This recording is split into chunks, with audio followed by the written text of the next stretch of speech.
Hello everyone, welcome to train your brain.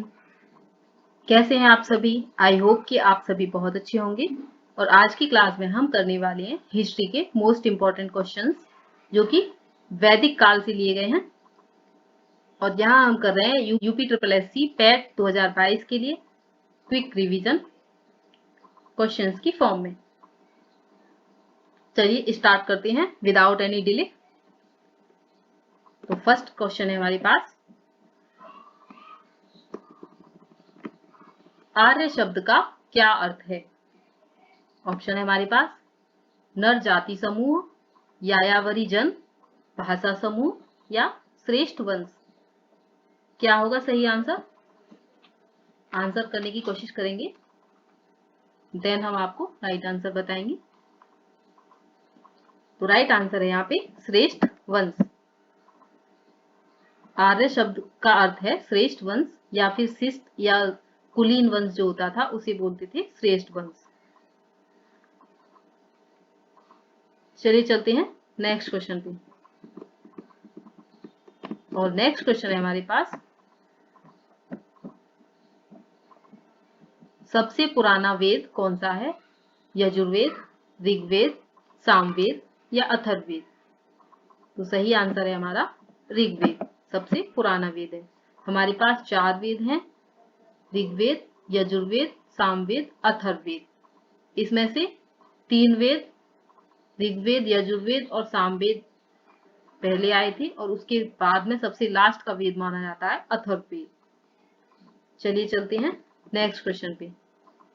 और next question है हमारे पास, वर्ण व्यवस्था से संबंधित पुरुष सूक्त मूलतः पाया जाता है किसमें पाया जाता है? ऑप्शन है हमारे पास अथर्ववेद में, सामवेद में, ऋग्वेद में या मनुस्मृति में।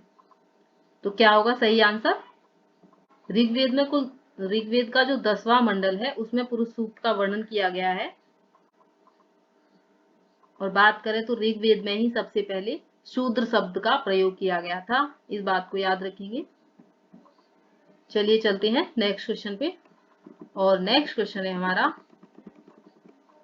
सुमेलित करना है यहाँ पे हमें अथर्ववेद, ऋग्वेद, सामवेद, यजुर्वेद। और यहाँ पे दी हुई है इनकी डिटेल्स, ईश्वर महिमा, बलिदान विधि, संगीत, औषधियों से संबंधित। तो कौन सा किस चीज से रिलेट करता है वो आपको करना है। तो अथर्ववेद किससे रिलेट करता है?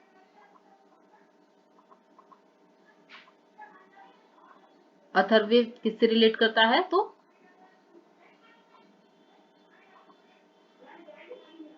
सबसे पहले देख लेंगे हम, देखिए एलिमिनेट करने की कोशिश करते हैं अगर कुछ दिक्कत होती है तो, अदरवाइज हम नॉर्मली इसका आंसर कर सकते हैं तो बेस्ट है। इसमें होगा राइट ऑप्शन ए।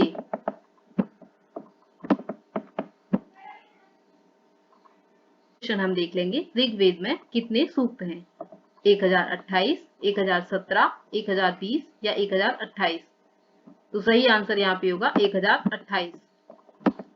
ऋग्वेद में 1028 सूक्त हैं, इस बात को याद रखेंगे। और नेक्स्ट क्वेश्चन पे चलते हैं। नेक्स्ट क्वेश्चन है हमारे पास, निम्नलिखित में से किसका संकलन ऋग्वेद पर आधारित है? यजुर्वेद, सामवेद, अर्थवेद या इनमें से कोई नहीं? तो सही आंसर है यहाँ पे सामवेद।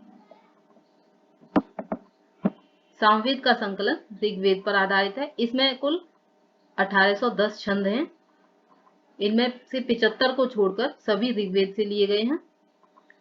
सामवेद की शाखाएं बता दें, 3 शाखाएं हैं सामवेद की, कौमुदीय, रामायणी और जैमिनी। चलिए चलते हैं नेक्स्ट क्वेश्चन पे। और नेक्स्ट क्वेश्चन है हमारा,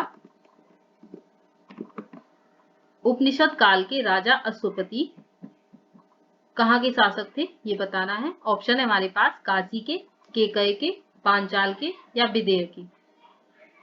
राजा अश्वपति कहाँ के शासक थे?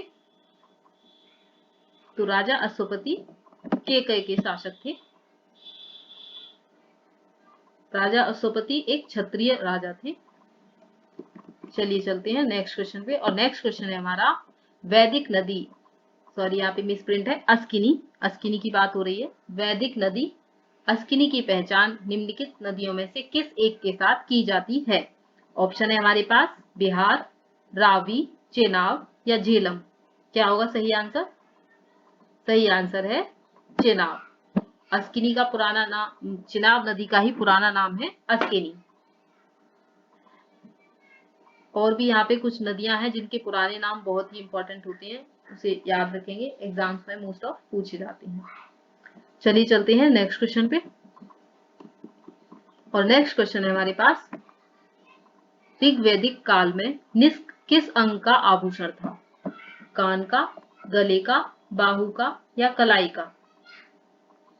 तो सही आंसर है हमारे पास गले का। ये एक प्रकार का हार जैसा होता था, इसको निष्क कहते थे, ये गले का आभूषण हुआ करता था। लेकिन बात करेंगे अगर वैदिक काल की, तो वैदिक काल में निष्क का यूज, निष्क का जो प्रयोग है विनिमय के माध्यम के रूप में किया गया था, यानी कि निष्क सिक्के को कहते थे। चलिए चलते हैं नेक्स्ट क्वेश्चन पे। और नेक्स्ट क्वेश्चन है हमारे पास, ऋग्वेद में उल्लिखित प्रसिद्ध 10 राजाओं का युद्ध किस नदी के किनारे लड़ा गया था? ऑप्शन है हमारे पास परुष्णी, सरस्वती, बिपाशा या अश्किनी। क्या होगा सही आंसर? सही आंसर है यहाँ पे परुष्णी। ये थोड़ा सा मिसप्रिंट है, यहाँ लिखा है परुष्णी। सही आंसर परुष्णी। परुष्णी यानी कि परुष्णी नाम किसका था? रावी नदी का था। तो रावी नदी के किनारे ये युद्ध लड़ा गया था, जिसे 10 राजाओं का युद्ध, 10 राज्य युद्ध के नाम से ये फेमस है। ये भारत के राजा सुदास और उसके जो विरोधी थे 10 जातियों के राजा, उनके बीच में हुआ था। चलिए देख लेते हैं नेक्स्ट क्वेश्चन। और नेक्स्ट क्वेश्चन है हमारे पास, किस वेद में सभा और समिति को प्रजापति की 2 पुत्रियां कहा गया है? Option A Aranyaka, option B Samaveda, option C Yajurveda, option D है अथर्ववेद। क्या होगा सही आंसर? सही आंसर हमारा होगा अथर्ववेद। अथर्ववेद में सभा और समिति को प्रजापति की 2 पुत्रियां बताया गया है। चलिए चलते हैं नेक्स्ट क्वेश्चन पे। और नेक्स्ट क्वेश्चन है हमारे पास, ऋग्वेद में सर्वाधिक संख्या में मंत्र किससे संबंधित हैं? ऑप्शन ए अग्नि से, वरुण से, विष्णु से या यम से। किससे संबंधित है सर्वाधिक मंत्र? क्या होगा सही आंसर? सही आंसर होगा यहाँ पे अग्नि। सर्वाधिक संख्या में जो मंत्र हैं हमारे अग्नि से संबंधित हैं। और बात करेंगे इंद्र, तो इंद्र सबसे प्रतापी देवता हुआ करते थे। इनको युद्ध का नेता, वर्षा, आंधी, तूफान का नेता कहते थे। लेकिन सर्वाधिक लोकप्रिय जो थे हमारे, वो अग्नि देवता थे। और ऋग्वेद में लगभग, ऋग्वेद में 200 सूक्त, ऋग्वेद में 200 सूक्त अग्नि देवता को समर्पित हैं। चलिए चलते हैं नेक्स्ट क्वेश्चन पे। और नेक्स्ट क्वेश्चन है हमारे पास, गायत्री मंत्र किस पुस्तक में मिलता है? ऑप्शन उपनिषद, भगवद गीता, ऋग्वेद या यजुर्वेद। तो किस किस पुस्तक में मिलता है हमें गायत्री मंत्र? क्या होगा सही आंसर? सही आंसर है हमारा ऋग्वेद। ऋग्वेद में हमें गायत्री मंत्र मिलता है। गायत्री मंत्र सविता नाम के देवता को समर्पित है। तो सविता सूर्य देवता को कहते थे और ये ऋग्वेद के 3रे मंडल में है। चलिए चलते हैं नेक्स्ट क्वेश्चन पे। और नेक्स्ट क्वेश्चन है हमारे पास, महाभारत मूलतः किस रूप में जानी जाती थी? ऑप्शन है हमारे पास बृहद कथा, ब्राह्मण, बृहद संहिता, जय संहिता। किस रूप में जानी जाती थी? तो सही आंसर है हमारे पास जय संहिता। महाभारत में स्टार्टिंग में 8800 श्लोक हुआ करते थे और इसका दूसरा संस्करण जो आया वो भारत नाम से आया था और इसमें 24,000 श्लोक थे। और जो इसका अंतिम संस्करण जो आया उसका नाम था महाभारत, जो कि आज भी जाना जाता है महाभारत। चलिए चलते हैं नेक्स्ट क्वेश्चन पे।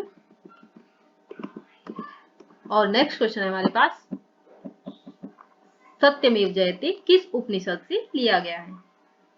Option A मंडूक Upanishad, मंडूकोपनिषद। Option A है मंडूकोपनिषद, कठोपनिषद, छंदोग्य उपनिषद और इनमें से कोई नहीं। तो क्या होगा सही आंसर?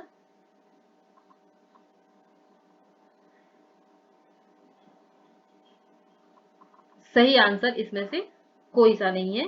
ऑप्शन डी यहाँ पे सही होगा, क्योंकि सत्यमेव जयते मुंडकोपनिषद से लिया गया है, मुंडकोपनिषद से, और यहाँ दिया है मंडूक उपनिषद। जब मंडूक दिया जाएगा तो ये आंसर गलत होगा। जब मुंडक लिखा होगा, मुंडक उपनिषद, तो वहां से लिया गया है सत्यमेव जयते। जब सबसे छोटे उपनिषद की बात करेंगे तो आंसर आता है मंडूक उपनिषद। चलिए चलते हैं नेक्स्ट क्वेश्चन पे। और नेक्स्ट क्वेश्चन है हमारे पास, ऋग्वेद की मूल लिपि क्या थी? ऑप्शन ए देवनागरी, खरोष्टी, पाली या ब्रह्मी। तो क्या थी ऋग्वेद की मूल लिपि? और आंसर है इसका, सही आंसर है ब्रह्मी। ऋग्वेद की जो मूल लिपि थी वो ब्रह्मी थी। और ऋग्वेद में कुल 10 मंडल हैं, 1028 सूक्त हैं। इसके ब्राह्मण ग्रंथ की बात करेंगे तो ऐत्रेय और कौशितकी है, ऐत्रेय एंड कौशितकी।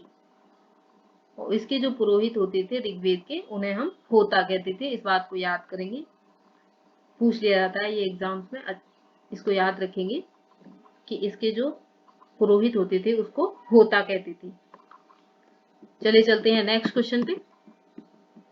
और नेक्स्ट क्वेश्चन है हमारे पास, जीविकोपार्जन हेतु वेद वेदांग पढ़ाने वाला अध्यापक क्या कहलाता था? ऑप्शन है आचार्य, अधर्यु, उपाध्याय या पुरोहित। तो क्या कहलाता था? सही आंसर है उपाध्याय। वे लोग जो वेद वेदांग को पढ़ाते थे और अपनी जीविकोपार्जन के लिए कुछ धन भी लेते थे, तो ऐसे अध्यापकों को उपाध्याय कहा जाता था। चलिए चलते हैं नेक्स्ट क्वेश्चन पे। और नेक्स्ट क्वेश्चन है हमारे पास,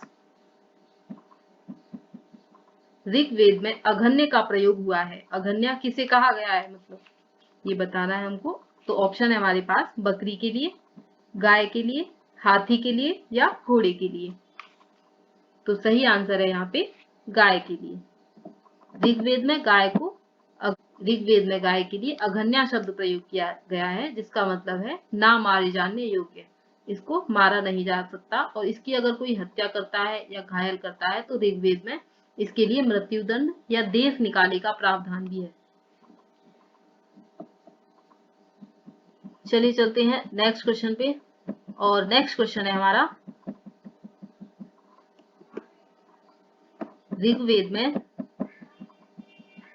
ऋग्वेद में सर्वाधिक संख्या में मंत्र किससे संबंधित हैं? अग्नि से, वरुण से, विष्णु से या यम से। तो सही आंसर है अग्नि से। ऋग्वेद में सर्वाधिक जो मंत्र हैं वो अग्नि से संबंधित हैं। चलिए चलते हैं नेक्स्ट क्वेश्चन पे। और ये इस क्लास का नेक्स्ट और लास्ट क्वेश्चन है, गायत्री मंत्र की रचना किसने की थी? वशिष्ठ ने, विश्वामित्र ने, इंद्र ने या फिर परीक्षित ने। किसने की थी गायत्री मंत्र की रचना? तो सही आंसर है यहाँ पे विश्वामित्र ने। और ये गायत्री मंत्र आपको बता चुके हैं हम पहले भी क्वेश्चन में। ये ऋग्वेद के 3रे मंडल में स्थित है और सविता नामक देवता को समर्पित है। तो सविता नामक देवता जो सूर्यदेव हैं। तो इस तरह से हमने हिस्ट्री के 20 मोस्ट इंपॉर्टेंट क्वेश्चंस को कवर कर लिया है। एक हमारा ये क्विक रिवीजन हो गया वैदिक पीरियड का। और इस तरह सिलेबस वाइज हम और भी क्लासेस लाते रहेंगे क्विज के रूप में, जिससे आपका रिवीजन होता रहे। तो जुड़े रहिएगा हमसे ऐसी ही और इम्पोर्टेंट क्लास के लिए। अगर आपको क्लास अच्छी लगी है तो इसे लाइक करेंगे, शेयर करेंगे एंड सब्सक्राइब करेंगे। Thanks for watching.